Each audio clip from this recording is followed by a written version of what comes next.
Bonjour à tout le monde. Aujourd'hui, mardi, à Sarah Betevet, jeune du 10 Tevet, Parashat Vayechi. Ok. Je voudrais parler aujourd'hui de brachot que Yaakov lui donne à ses enfants. Dans Parashat Vayechi, ça se trouve dans le Révi'i, Perek Memtet.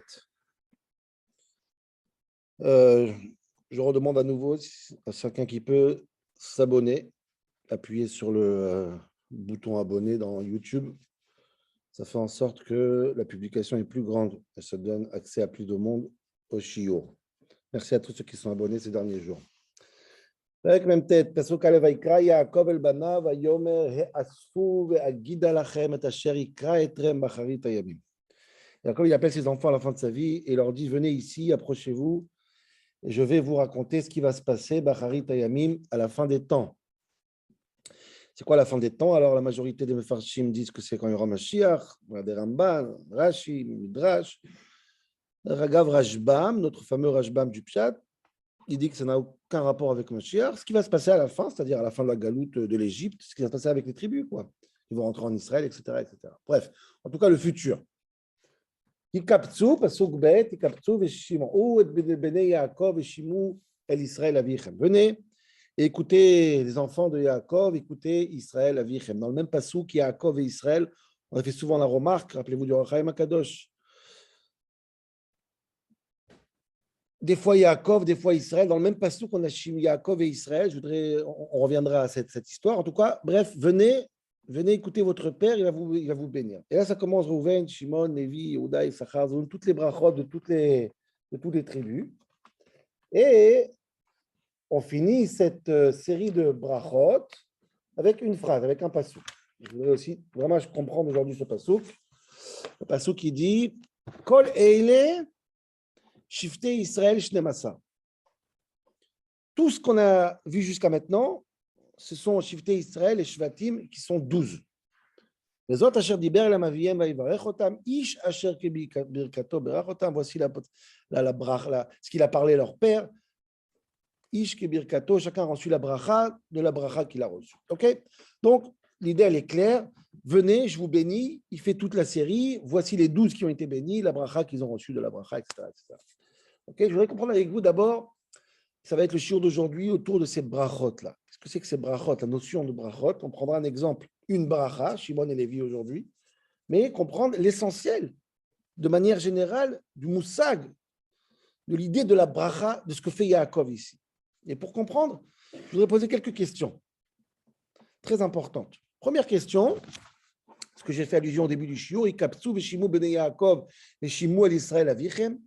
Pourquoi il y a le mot de Yaakov et Israël dans le même passouk? Des fois c'est Yaakov, des fois c'est Israël. Là c'est mamach dans le même passouk. Shimu bnei Yaakov veshimu el Israël avichem. Le Midrash pose la question. Le Sheikh, il parle de ça très longtemps. Comment on peut comprendre ça? Avant de leur faire la bracha, il leur dit je m'appelle Yaakov et je m'appelle Israël. Vous êtes les enfants de Yaakov et d'Israël en même temps dans le même passouk. C'est un pélé. Deuxième question, c'est à la fin. La conclusion, tout ce qu'on vient de dire, ce sont les 12 tribus. Et là, la question qu'on pose, que beaucoup de Farshim posent, mais on sait compter, on sait compter. Ou la chambre de l'Agmara en général, Binyan, Alam, Ali. Pourquoi pas? Voici les 12 tribus d'Israël. On a compté qu'il y en a 12. Pourquoi répéter qu'il y en a 12? Je peux dire, voilà les brachot pour les shvatim. Non, voici les 12. Il y a déjà des psukim qui disent qu'il y avait 12 déjà, après l'histoire de Réhouven. Il y a 12, on sait qu'il y a 12. Par qu'il y a plusieurs manières de compter. Les Farshim disent avec Lévi, avec Menaché, Ephraim. Mais pourquoi répéter c'est très, très, très, très bizarre. On sait compter. On sait que ma Koré échappe. Surtout le dernier, dans le même passouk, la dernière phrase, vous voyez le mot bracha, combien de fois il est ici? Il les a bénis, chacun comme il les a bénis. Il les a bénis. Si je dis qu'il les a bénis à eux, donc il les a bénis. On va dire comme il les a bénis. C'est très bizarre. Il a béni ses enfants. Non, Nigma.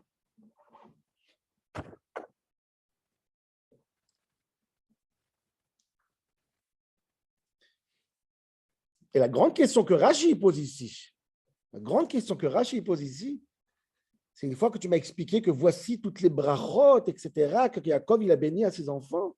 Je suis désolé, Yaakov. Je suis désolé. Ça, c'est des brachot. Tu n'as pas vu ce qu'il a dit sur Rouven, Shimon et Lévi? Ça, c'est des brachot. Arour apam, qui az, pachaz kamaim al totar. Ça, c'est une bracha. Comment il maudit Rouven, comment il dit Shimon et Lévi? À quel écart, quand il arrive à Yehuda, Chazal dit ce qu'il a dit. Il dit non, arrête-moi ça. Tu vas me faire comme Rouven et Shimon et Lévi. Je ne veux pas tes brachot. Yehuda et Yaakov le rassure, t'inquiète pas, toi tu vas être un roi. Comment on peut appeler ça des brachot? Alors, il y en a qui disent qu'il y a pas, que ce n'est pas des brachot, effectivement. Il y a des Rashi, Ben Ezra, qu'il y a des brachot qu'il a donné à la fin qui ne sont pas écrits ici. Mais le pshat, a priori, voici les brachot qu'il a donnés. Et ça, ce n'est pas des brachot. Hamas, il les appelle, Shimon et Lévi. Hamas. C'est incroyable les mots qu'il dit sur eux. Comme ça, on bénit les enfants. Ça, c'est des questions sur le cadre général. Quelle est l'idée d'une bracha ici? Venez, je vous bénis en tant qu'Israël, en tant qu'Yaakov, voici les brachot. Des brachot que je vous ai bénis, 2 fois le mot brachot. Je suis désolé, c'est des brachot comme ça, laisse-moi tranquille.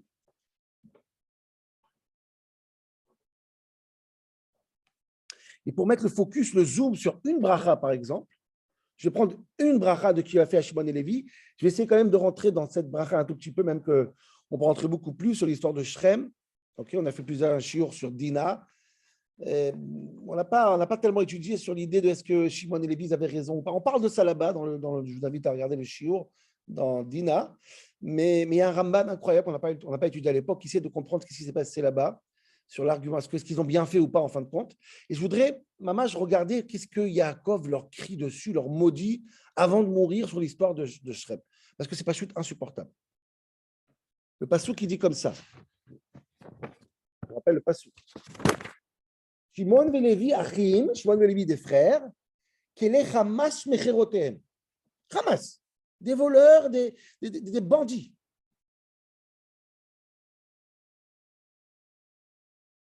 Arour Apam, maudit qu'il soit.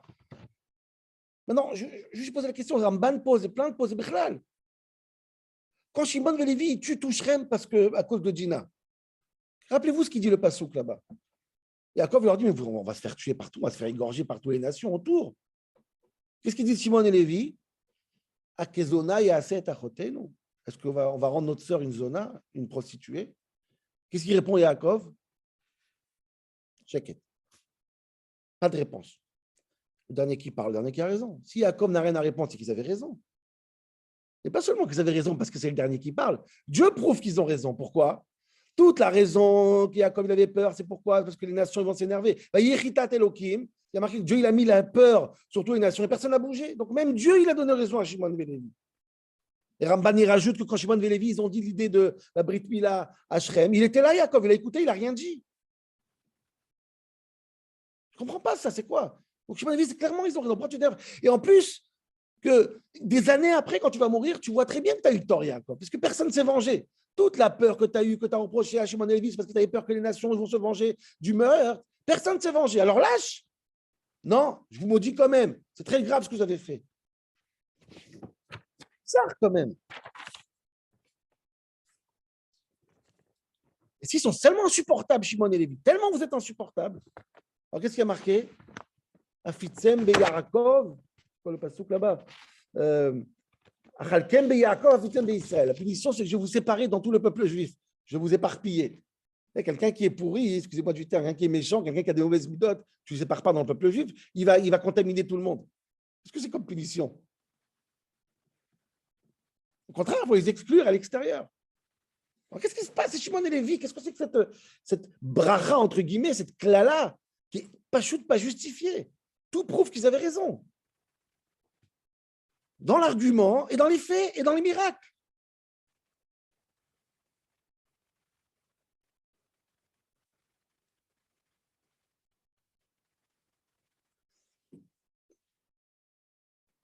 En réalité, j'aurai le temps. Cette question est tellement forte de comprendre comment on peut appeler ça une bracha, ce qu'a donné à Rouven, à Shimon, à Lévi, etc. C'est que ça amène certains à essayer de comprendre dans chaque malédiction, entre guillemets, dans chaque klala que Yaakov il donne, comment ça peut être une bracha en fait. Par exemple, le Ben Ishraï, je vais ramener un personnage de Ishraï, je le mettrai dans le groupe Facebook du Shio, dans le groupe WhatsApp du Shio. Il y a un Ben Ishraï magnifique, je vous invite à voir tout le Ben Ishraï parce qu'il prend chaque fois qu'Yaakov il parle très dur, il essaie d'expliquer ça en positif. Je prends juste un exemple très intéressant. Enfin, c'est bien vu. Quand Yaakov il dit à Shimon et Lévi, vous êtes Hamas. Hamas, vous êtes Hamas. Shimon et Lévi, Klei Hamas mecherotehem. Nifla. Dis-le Ben Ishraï comme ça, écoutez bien. Il y a une règle dans la guerre. La guerre, quand il faut se battre contre un ennemi, dit le Ben Ishraï, il faut être un gever en hébreu on dit. Il faut être un homme. Et un homme, il se bat en face. Quelqu'un qui ne se bat pas en face, quelqu'un qui vient derrière, il profite que tu ne vois pas, c'est un Hamas. Comme le Hamas en Israël. Il rentre dans des Yishuvim la nuit où les enfants ils dorment, etc. et ils poignardent. Vraiment lâche, quoi. Hamas, c'est vraiment la plus grande des lâchetés. Ce n'est pas comme ça qu'on se bat. Il y a des règles dans la guerre. Il faut être clean. Et être clean, c'est se battre en face. Comme ça, il dit le Ben Ishraï. Et ça qui est très étonnant, c'est qu'Yaakov, il appelle Shimon et Lévi Hamas. Pourquoi? Parce qu'ils ont été, excusez-moi, du Hamas. Ils ont profité d'une faiblesse, qu'ils étaient malades, pour les tuer la nuit. Comment c'est possible une histoire pareille? Si Shimon et Lévi voulaient faire la guerre contre Shrem, ils auraient pu le faire tranquillement, ils étaient assez puissants. Ils auraient pu très bien déclarer la guerre. Pourquoi ils ont fait ça de manière Hamas? Dit le Ben Ishraï, le plus grand compliment qu'on peut leur donner, c'est Hamas. C'est un peu Shalom Arshav. Le plus grand compliment qu'on peut donner, c'est Hamas. Pourquoi? Il est comme ça. Quand Dina elle est partie, elle a été prise par Shrem, il y avait une rumeur. Et rappelez-vous, dans le chiot qu'on a fait, ce n'est pas seulement une rumeur. La preuve, c'est quand ils sont partis la chercher, à la fin, il fallait la prendre par force. On disait que c'est Dina qui veut plus que Shrem. C'est Dina qui l'a cherché, c'est Dina qui voulait se marier avec Shrem. Et ça, c'était une grande tâche pour la famille de Yaakov. Une fille de Yaakov, Dina, elle voudrait se marier avec quelqu'un qui n'est pas Maoul, il n'est pas de chez nous. Fille de Yaakov, fille unique de Yaakov. Il fallait prouver que ce n'est pas vrai, que Dina, c'est une victime. Elle n'a pas fait ça de bon cœur. Ce n'est pas elle qui était à l'initiative. Donc, ils ont décidé de s'appeler Hamas, c'est-à-dire faire quelque chose, un sale coup. C'est quoi ce sale coup? Ils ont décidé de faire une situation, de demander à tout Shrem de faire la Brit Mila. Et quand tout Shrem a fait la Brit Mila, qu'est-ce que tout le monde a vu? Tout le monde a vu que Shrem il est tellement obsessionnel après Dina qu'il est prêt à se circoncire et circoncire toute sa ville. Et là, tout le monde a vu clairement que ce n'est pas Dina qui est amoureuse de Shrem, c'est Shrem qui est complètement fou sur Dina. La preuve, voilà ce qu'il a fait.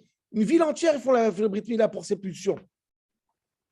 Alors c'est vrai, le prix à payer, c'est qu'ils vont être appelés Hamas parce qu'ils vont tuer la nuit, ils vont tuer quand ils sont faibles. Mais ils étaient prêts à s'appeler Hamas pour sauver le kavod de leur père et le renommée de Dina. Comme ça dit le Ben Ishraï.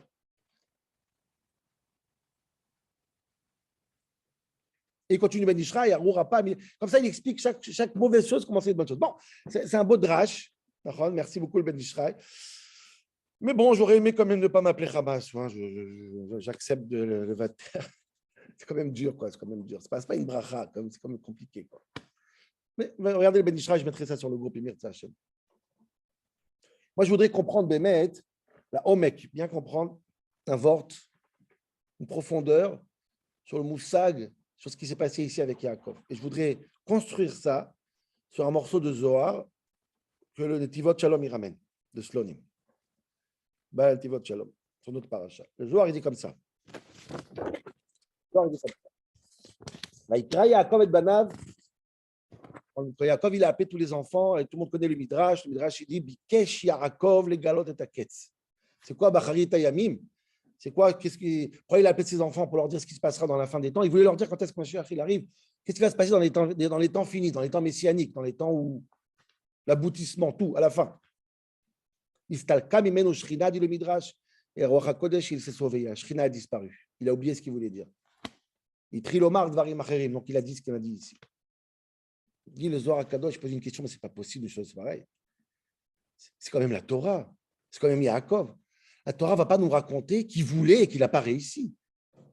Ou mila deoraita lo avgin le almin, dit le Zohar. Quelque chose de la Torah n'est jamais cassé, n'est jamais brisé. Je voulais, je n'ai pas réussi. Quand la Torah n'a pas réussi, c'est un passouk dans la Torah. Bikesh les galotes, c'est-à-dire que la Torah nous raconte qu'il voulait, mais il n'y a pas eu. Ce n'est pas les fables de La Fontaine. Ça n'existe pas chez un tzaddik, chez la Torah, une volonté. Il n'y a pas Moshe Rabbeinu, il voulait aller voir Paro, mais il avait la flemme. Non, la Torah ne marche pas comme ça. Si la Torah dit Bikesh les galotes et t'inquiète, et il a appelé les enfants pour leur dire, c'est pas possible de dire que ça ne s'est pas fait en fin de compte, qu'il y a un problème technique. C'est quand même la Torah.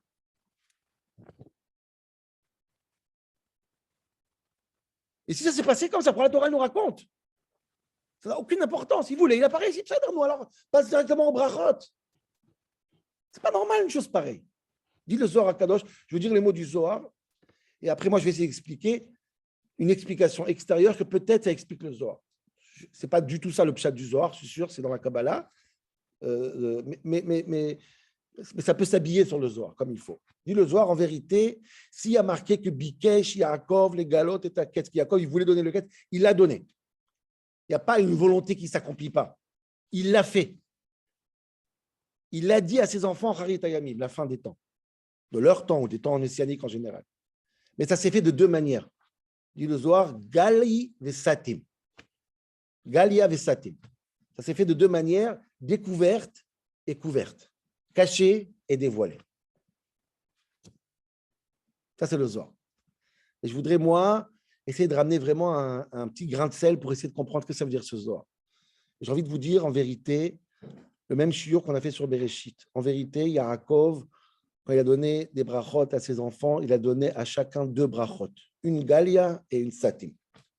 Chaque enfant, il a reçu deux brachas, une cachée, satim, et une galia, une découverte. Je vais expliquer cette notion. C'est deux brachot dans une. C'est deux brachot qui commencent par l'une, qui finit par le deuxième, à chacun des enfants.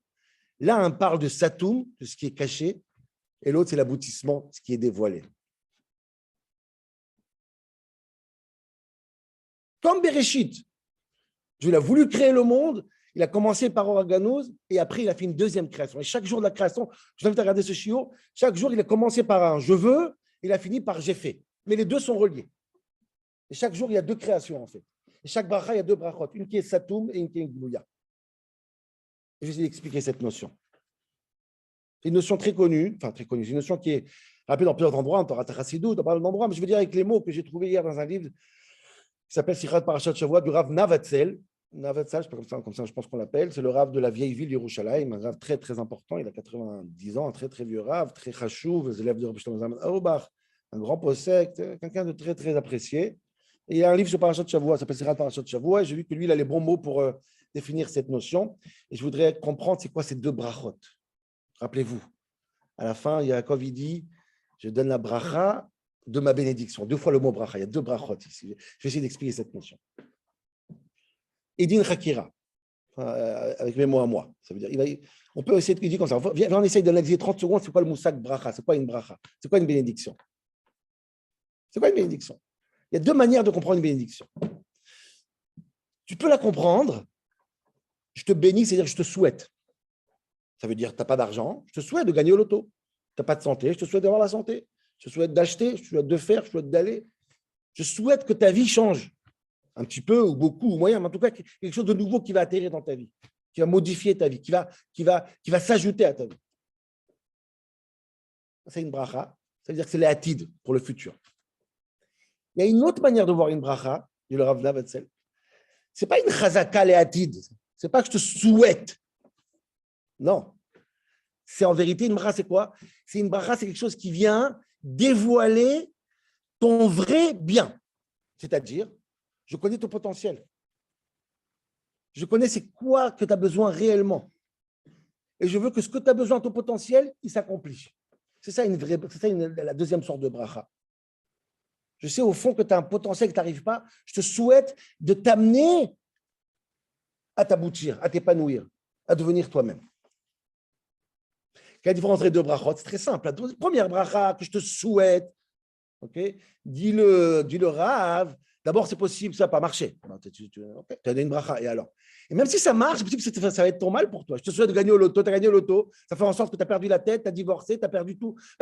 C'est pas sûr que c'est une bonne chose. Si ça atterrit sur toi, ça s'impose à toi comme quelque chose qui est extérieur. Pas sûr que c'est bien pour toi. Par contre, ici, une bracha, c'est quoi? C'est découvrir ton vrai potentiel. C'est birour. Bracha, c'est birour. C'est les varères. Et je te souhaite que tout ce qui est à l'intérieur de toi, tous ces corottes-là, tu arrives à les mettre à quoi? À Galouille, à Galia, que ce soit éclairé. Ça, c'est une bracha qui est adaptée et qui t'amènera à un endroit où tu seras heureux. Ça, c'est une vraie bracha. Dit le Rav Nevtzel, en vérité, les brachot que nous, dans le monde moderne, qu'on donne, c'est des brachot, ils roulent.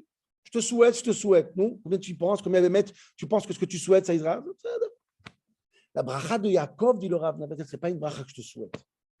C'est une bracha de chacun son potentiel qui l'amène à contribution. C'est pour ça que Yaakov n'a pas béni tout le monde. Soyez tous des rois, comme Yehuda. Non, ce n'est pas possible. Si tu vas être roi, si Reuven sera roi, c'est une catastrophe. Si Dan sera roi, c'est une catastrophe. Si Issachar soit Zvouloun, c'est une catastrophe. Je te demande, je te souhaite, je te bénis d'arriver d'être toi-même. D'ailleurs, il ramène la Gemara dans Psachim. Il y a deux histoires là-bas très intéressantes. Un monsieur qui était, la Gemara le raconte dans Psachim, d'Avdalet, un monsieur qui était obsessionnel. Chaque chose qu'il avait, il allait au Beddin. Chaque chose, il allait au Beddin. Même pour 5 euros, il allait au Beddin. Et ils ont vérifié là-bas, la Gemara dit, ils ont trouvé qu'il descend de Shevet Dan. Dan Yadin. Et c'est quoi qu'il y a un potentiel? Dan, c'est ça, c'est le din. Ou quelqu'un d'autre qui adorait le Chof Yam, qui adorait la plage. Ça, la Gemara, elle dit. Tellement il adorait la plage, le sable, etc. Il voulait construire sa maison mamash sur le sable. On a découvert qu'il vient de Zvouloun, le Chof Yamim Mishkon. Vous voyez que c'est quelque chose qui est beaucoup plus profond, ancré à l'intérieur. Ça, c'est une vraie bracha. Et cette bracha-là, dit le Rav, c'est très très long là-bas, mais je voulais juste dire ça parce que c'est très intéressant.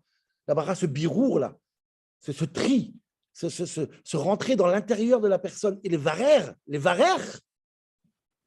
ça peut se faire en 3 manières, dit le Rav Navatsal. C'est d'abord prendre les bonnes midotes et les mettre de les sortir, qu'ils soient visibles et qu'on travaille avec, que ça se voit. Les vraies midotes, tu développes tes bonnes midotes, tu les sors de leur potentiel. Ça peut être première option.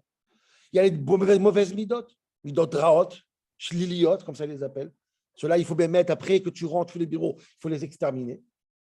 Et il y a les midotes qu'il appelle les mtsaïot. Des midotes qui sont ni bien ni mauvais, ça dépend du contexte, ça dépend de la dose. Mida, c'est une mesure. Des fois, c'est bien. Et ça, c'est de la bracha. Faire en sorte que toutes ces choses-là, ils sont à juste mesure, à bon endroit. C'est ça, faire sortir tout ça. Ça, c'est caché. Il faut travailler, c'est ça une vraie bracha. Quand vous bénissez votre femme, vos enfants, c'est ça une bracha.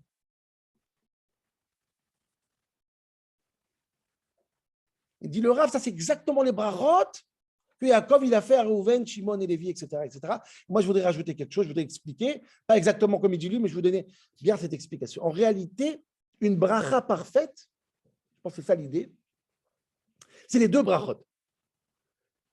C'est-à-dire, je te souhaite, Bémet, que ça va être bien dans ta vie, mais après que je t'ai souhaité la première bracha. Autrement dit, j'ai fait un travail de birour midot, et suite à ça, je t'amène la deuxième bracha. Ça, c'est ce qu'il dit le Zohar. En vérité, Yaakov, il a fait 2 brachot. Galia et Satim. D'abord, il les a bénis, Satim, les choses cachées. Et je pense que tout ce qu'il dit dans la paracha, les 12 tribus, c'est le Satim, c'est le Birour Amidot. Et ensuite, quand c'est fini, il arrive à Galia, une bracha collective pour tout le monde. Vous avez vu. Mais c'est une bracha qui vient après le Birour. Très, très important. Bikesh, Yaakov, les galotes et taquettes. Yaakov, il voulait leur faire une bracha, dit le Midrash. Vous voulez leur bénir, vous savez, tous des rois, tous des tzadikim. Mais il n'a pas fait ça. Qu'est-ce qu'il a fait, Yaakov? Il s'est kamimeno shrina. La shrina est partie, roi HaKodesh est parti. Il y a un vrai travail de fond à faire. Sans shrina, sans gilouï Matan Torah. Non.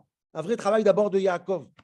Birour midot, Rouven, Shimon, Lévi, Yehuda, Issachar. Tous les psukim, Arur Ata, Arur Kiyaz, Rouven, Lévi, Amar, Yehuda, avec toutes ces choses-là. Ça, c'est l'istalka shrina.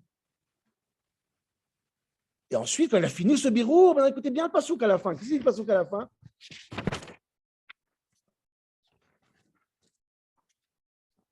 Voyez, varer, non. Et les shifté Israël, Shnemasa. On a posé la question, pourquoi il dit à la fin qu'ils sont 12? Et après, il dit, on s'est compté. Mais en vérité, Rabotage, je pense, écoutez bien cette idée. Après qu'il les a comptés pendant les 12 tribus, il les a comptés un par un. C'est quoi, il les a bénis. Il a fait ce birour. Vous savez comment il s'appelle ce birour? Birour Yaakov. Ensuite, on peut arriver à quoi? Kol ele shifté Israël. D'abord, il y a un travail de Satim. Satim, ça veut dire les profondeurs, les guerres avec Lavan, c'est Yaakov. Et ensuite, c'est fini. Kol ele, je ne sais pas qui veut compter, il veut dire que les 12 sont Israël. Les 12, ils arrivent à la deuxième bracha, qui est Israël. Magnifique. C'est pour ça qu'à la base, au début, il leur dit Kapsou Veshimu Bene Yaakov, Veshimu El Israël. Venez, Bene Yaakov. Je vais vous faire un travail d'abord de Yaakov, Rouven, Shimon et Yehuda, et ensuite vous serez Israël. Ensuite, vous serez Israël. Kol Eile Shiftei Israël. Très, très important. Et là, la bracha, elle est parfaite. Là, la bracha, c'est une vraie bracha qui vient d'abord par le Satim et ensuite par le Galia. Il n'y a pas une plus belle bracha que ça. C'est pour ça qu'il y a marqué Vayivarech Otam Ish Asher Kebirkato. Il les a bénis, chacun selon sa bracha. On a posé la question pour. Oui, mais il y a marqué 2 fois bracha, bien sûr. La deuxième bracha était selon la première bracha. Je te bénis que tu auras, je te souhaite, seulement après que je connais ta première bracha, le Yaakov, le potentiel, parce que j'ai travaillé très dans les Birour Amidot. Très, très, très important. C'est nifla en vérité. Donc en vérité, tu regardes tout le réveil qu'on a lu maintenant. D'abord, Yaakov, il leur fait un Yaakov, Birour Midot, Satim, le secret, chacun y rentre, et ça c'est très dur. Il leur dit, il peut dire Paraskama et Maltota, Reuven, tu es comme ça, Shimon, tu es comme ça, Lévi, tu es comme ça, Zvulun, tu es comme ça. Ça peut être difficile. Mais c'est un birour. Pour finir, en fin de compte, et leur donner une deuxième bracha. Et je vais vous dire, à Botaï, peut-être, ou là, on a marqué Kol Eile Shiftei Israël Shnemassar. Ce n'est pas la Torah qui dit voici les 12. C'est les mots de Yaakov, c'est la bracha de Yaakov. Voici les 12 tribus, vous êtes devenus Israël. Ça fait partie de la deuxième bracha, qui est la conclusion de toute la première bracha. C'est comme ça. Ça, c'est la bracha par excellence dans la Torah. Toute autre bracha, c'est des choses qui sont modernes, qui sont pas, tu ne penses pas au bien de l'autre Bechlal. Je pense, Rabotai, combien de temps il me reste encore 3 minutes. Que ça, c'est le pshat qui s'est passé avec Lévi. On a posé la question, mais Lévi, mais qu'est-ce qu'ils ont fait chez Lévi pour tuer les peurs? Alors, ils avaient raison. Et Rabotai, ils avaient raison, c'est sûr qu'ils avaient raison. Halachiquement parlant, ils avaient raison. Mais quand tu parles de Yaakov, quand tu parles du Birour Amidot, il y a un problème. Leur mida, eux, de colère, peut-être à la fin, Bacharit Haïm, ça s'est avéré comme juste. Mais est-ce que les midos, ils ont eu un birour ou pas? D'abord, il faut un birour. Vous savez, c'est quoi le birour? C'est tellement beau. Qu'est-ce qu'il leur donne comme punition? On a posé la question, mais répondons sur l'âme. S'ils sont mauvais, pourquoi tu les disperses? Mais en vérité, la réponse, elle est exceptionnelle. Qu'est-ce qu'il a dit tout à l'heure? C'est quoi le birour à midot? Il y a des midotes qui sont imtaï, des midotes qui ne sont pas mauvaises et pas bonnes. Et il faut juste mettre la bonne mesure. Il leur a dit, je vais vous mettre dans tout le peuple juif. Je vais vous diluer. Pour faire en sorte que quoi? Que votre mida, elle a certains intérêts à certains moments, dans certains endroits. Chevet Lévi, c'est avec le Chet Hegel, c'est eux qui ont tué ceux qui ont fait le Hegel. Chevet Lévi, c'était les Hashmonaïm Chanouka. La Gemara a dit que c'est eux dans le Galout qui ont fait des bêtes midrash. Chevet Shimon aussi, ils avaient des Melamdim. La Gemara a dit des choses qui sont incroyables. Mais pas quand ils sont intenses ensemble, quand ils sont dilués, parce que c'est une manière de quoi? De faire ce birour, de faire ces midot, mida plus, mida moins. Mettez-vous un peu partout et agissez quand est-ce qu'on a besoin. C'est ça le tikkun de Yaakov. Achalkem be Yaakov, ve'afitem be Israël. Shimon et Lévi, s'ils sont bien dilués, s'ils sont bien fait tikkun midot, c'est avec les brachot de Yaakov, alors ils peuvent arriver en fin de compte à afitem be Israël et les shifter Israël. Vous êtes arrivés avec votre midot à bonne contribution et on a besoin de Lévi. Sans Lévi, on est mort. On a besoin de Shimon. Alors certes, vous avez raison à la fin, vous êtes halachiquement parlant très carré. Mais seulement après que je fais le birour, Arour, Apam, qui az, seulement après que j'ai fait bien ces midot et je l'ai bien distribué, alors là, on a besoin de Lévi, on a besoin de Shimon. Nifla. Je voudrais finir parce que ça sera Betevet avec un pirouche magnifique de Shimon Raphaël Hirsch, le Rav Hirsch, sur cette Afitzem Israël, Achalkem Be'Yakov, Afitzem Israël. Je veux dire le mot. Dit le Rachar Hirsch, vous croyez que quoi? Que quand il va prendre Shimon et Lévi, il va les éparpiller, c'est une punition pour diluer la mauvaise chose? Pas du tout. Au contraire, dit le Rachar Hirsch. On ne veut pas diluer pour affaiblir. Non, les midot de Shimon et Lévi, c'est entre guillemets mauvaises midot, ce n'est pas des mauvaises midot. Et là, le chalek d'avar baler, au contraire, si je partage, dit le Rachar Hirsch, c'est parce que c'est tellement important leur midot que je veux que ça appartient partout. Pour qu'un maximum de gens profitent de Lévi et de Shimon. C'est ça le birour. C'est ça le achalkem be'Israël. C'est ça la bracha. C'est génial, c'est exceptionnel, au contraire. Ce n'est pas une malédiction. C'est un birour. Pourquoi? Dit le Rachar Hirsch, parce que Yaakov, il a un rôle à jouer pas seulement en tant que Yaakov, celui qui met varier les midot, mais dans les moments qui s'appellent Yaakov. C'est quoi le moment de Galout? On parle de Sarah Betevet, destruction, quand il n'y a plus de. Quand il s'installe Kaïm Shrina, quand il n'y a plus de Shrina. Et là, qu'est-ce qui se passe? Là, on a besoin de Shimon et Lévi. Il dit comme ça, Galout, Sakana Mamashit, Shekola Kavod, Atzmi Yaabed. Les gens en Galout, ils n'ont plus de bitachon Atzmi. Ils sont plus sûrs d'eux. Ils baissent la tête. Ils ne veulent plus se battre. Kol Chayud Ruchani Tichanek, ils ont honte d'être spirituels. On est en Galout, on est en Yaakov, il n'y a pas de Shrina. Pour que le commerçant juif errant, pour lui permettre à lui d'être fier de sa judaïté. La mode Berosh Muram ou l'Ancher Echova Europi, dit le Rav Hirsch, d'être fier devant la rue européenne, devant les gens européens, de ne pas être complexé, d'être fort, même quand c'est les temps de Yaakov. Il vous faut un peu de Lévi, il me faut un peu de Shimon. Cette mida-là est exceptionnelle. Vous vous rendez compte, c'est quoi la force d'une bracha? C'est de faire en sorte que chaque mida, elle agit quand est-ce qu'elle a besoin. Incroyable. Comme Galouteinu, chaque fois qu'on est dans le Galout, il y a des douves, il y a des douves, ils vont nous renforcer Shimon et Lévi. La Gemara, elle dit Shimon, Sofri, Melamdim, Batinesiot. Shimon, il y avait plein de Melamdim, des profs qui étaient dans toutes les choules. Et Lévi, il y avait des Baté Midrashot, etc. Et Chanukah, les Hashmonaïm, etc. Tout ça pour Morachen, Be'Yaakov, Bifmanim, Kashim, dans les moments difficiles, l'Istal Kashrina. Afitzem Be'Yaakov. Ça, c'est la plus belle des brachot. Vous comprenez? 12 brachot qui sont difficiles. Ils sont satim, le Zohar dit. C'est caché. On rentre dans les profondes, dans le Yaakov de chacun d'entre nous. Ce birour, ce lavan, c'est cette guerre. Il y a des choses qui sortent. C'est pas joli, ça, a priori. Le Paraskamaïm et la Chutzpah et le Hamas, etc., etc. Mais tout ça, en vérité, Achalkem Be'Yaakov. Après que j'ai fait le birour, la dernière phrase que Yaakov va dire, c'est Eile Shinem Masar Shifte Israël. Vous êtes des shiftés, vous êtes Israël. Afitzem Israël. En vérité, vos midot, quand on l'amène à juste mesure, on fait ce birour, alors vous passez de la première bracha à la deuxième bracha. Bikesh les galot et taket, Yaakov, il voulait donner la bracha, il voulait leur donner la chétamim. Il n'a pas changé d'avis du soir, il l'a fait, mais il l'a fait en deux étapes. Première bracha, le oraganouz, si on reprend l'histoire de Bereshit, et la deuxième bracha, la concrétisation, la vraie achétamim, la vraie bracha de la personne qui arrive à vraiment que Zusha devient Zusha, pour reprendre cette métaphore. Voilà, Rabotai, Kol Tov.